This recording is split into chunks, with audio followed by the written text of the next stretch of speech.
Haleluya. Amen. Ngibonga nje ukuthola leli thuba namhla egameni lika Jesu. Haleluya.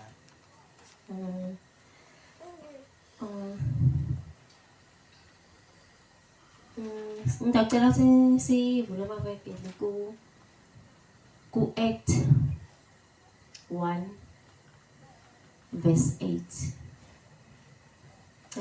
Let us find it.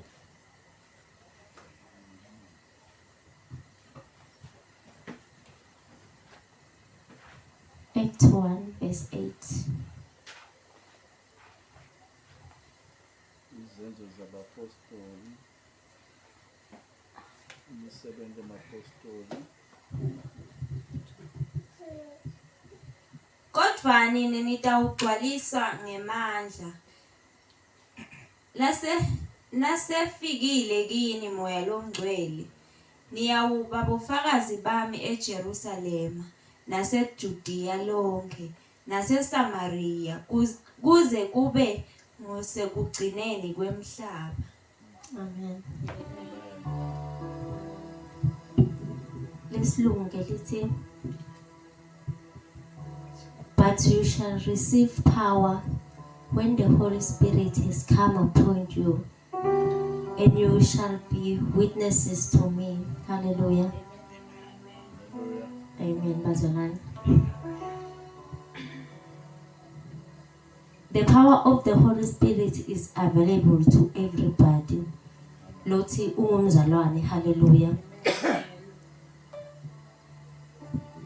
Moya ngcwele utele kutawufil kusigcwalisa ngemandla, which is ability, enablement, unction to be able to operate at the higher level of boldness, higher level of faith, higher level of courage, higher level of revelation, which is understanding the word of God. Hallelujah. God speak to deliver my people from always wanting to be prayed for and usher them into the level where they will walk in power. You shall walk in power after the Holy Ghost come. That's the beauty of Christianity. It's not a religion, it's partnership. Hallelujah. Encwadini yezenzo zabapostoli 19 lithi iBhayibheli Paul wathandazela emadoda la bengalinganiselwa ku12 asababeka tandla ke behlelwa ngumoya longcwele bacala bakhuluma ngetilwimi bacala baprofeta. Hallelujah. Kwaze kwaphela 3 months Paul ehla enyuka ashumayela ngesibindi ngembuso waNkulunkulu. Hallelujah. Noma labanye bebamkhuluma kabi, labanye bebalukhuni nje ulalela Paul. Hallelujah. Kodwa lesi iBhayibheli bacala bakhuluma ngetilwimi. That's why ukukhuluma ngetilwimi is so important, because it releases power. Hallelujah. Njengoba umfundisi ahlala kusho lo. Encwadini yaJoshua wekuqala livesi lika 9 lithi leBhayibheli ligcina ube nesibindi, ungethuki, ungaphelelwa ngemandla. Siyabadzinga abazalwane labatoma ngesibindi ngetimvo kaNkulunkulu. Bangasatshiswa lufu. Labatawuthi ngiyamathi umhlengo wami ukhona uyaphila, unemandla, uhlala asedudane nami. Noma ngiwela imifula,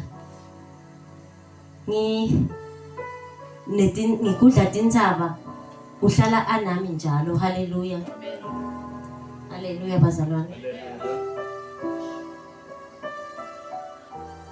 Ezulwini ngebazalwane angeke sithole umchele siwuthole ngokuthi besiya esontweni, noma uthole ngokuthi bowenda wonke imisebenzi yelisonto.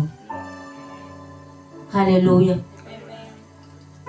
Noma ngekuthi ke wathandazelwa so uyawuthola umchele. Cha bazalwane, you will crown for presenting Jesus very well. Hallelujah. Amen. Ati Pastor Buyiswa, as he is, so we are in this world. Hallelujah. We are God's representative. Hallelujah. Ati we are partnership with God.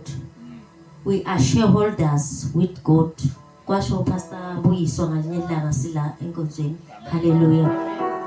You are not born again just because you are asking for prayer. Hallelujah. Athi umhlabeleli singabanqobile siyanqoba njalo. Hallelujah. Hallelujah. Mina ke ngithi sikhethiwe futhi. Hallelujah. Mhlazana Jesu ayawubethela esiphambanweni. Iyabuta leni indvodza ithi ningakhetha bani noma nikhetha bani phakathi kwalo Jesu wenu naBarnabas. Bayamemeta abantu bathi akabethele lo Jesu ukukhululwe Barnabas. Hallelujah. Kodwa Jesu wethu ngoba alungile, athobekile futhi amnene ngekwenhlitiyo, he still chooses us even today. Hallelujah. Walengiswa Jesu esiphambanweni nedelelesi letimbili, yena waba semkhathini. Lokuba semkhathini ngikubuka kwami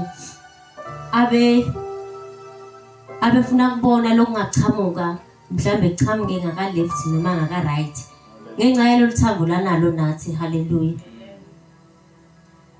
Hallelujah bazalwane. Amen. Ngoba yena uyasithanda kakhulu, uthi lo thinta thine kufana nokuthi uthinde inhlavi yeliso lakhe. Hallelujah. Hallelujah. Jesu usikhiya sedestiny bazalwane. Hallelujah. Hallelujah.